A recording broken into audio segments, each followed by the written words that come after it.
aux obstacles, aux contrariétés et aux défis décidera si vous vous laissez vaincre par les circonstances ou si vous les surmontez avec sagesse.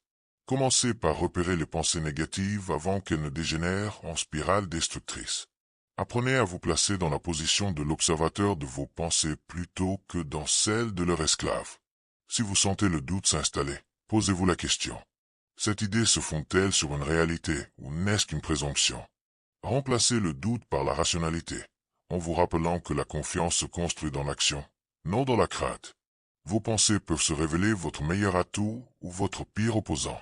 Si quelque chose vous met en colère, prenez une pause. Ne laissez pas l'impulsion dicter votre comportement. Marc Aurèle affirmait que l'on est souvent plus lésé par sa propre réaction aux événements que par les événements eux-mêmes. La prochaine fois que la frustration ou la rage monte en vous, reculez d'un pas et prenez du champ. Votre colère est-elle vraiment constructive? Sert-elle votre intérêt supérieur?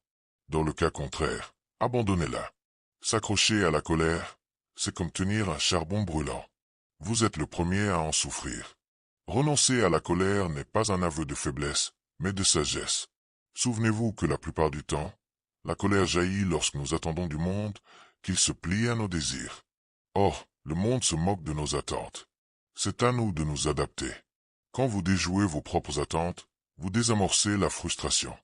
Si la peur vous envahit, rappelez-vous que l'inconfort est éphémère. Les stoïciens considéraient les difficultés comme un moyen de s'aguerrir. Plutôt que de fuir ce qui vous met mal à l'aise, affrontez-le avec courage. Plus vous vous confrontez à l'inconnu, plus vous développez votre résilience. Chaque instant de frayeur offre l'occasion de vous exercer à la fermeté. Demandez-vous, quel est le pire scénario? Pourrais-je y survivre? Dans la quasi-totalité des cas, la réponse est oui. Et même si le pire devait se concrétiser, quelle part de celui-ci est réellement sous votre contrôle? La peur amplifie souvent les choses. Mettez-lui un visage, défiez-la, et vous constaterez que vos scénarios catastrophes ne reposent souvent sur rien de tangible. Pour stimuler davantage votre résilience, pratiquez des formes de difficulté volontaires.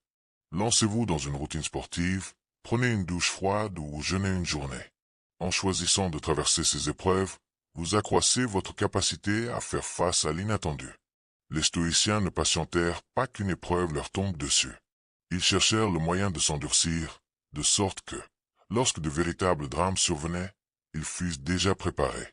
En vous habituant à tolérer l'inconfort, volontairement, vous ne verrez plus aucun obstacle insurmontable. La maîtrise mentale constitue la base de votre transformation. Il ne s'agit pas de réprimer vos émotions, mais de les comprendre, de les canaliser, de veiller à ce qu'elles ne vous dominent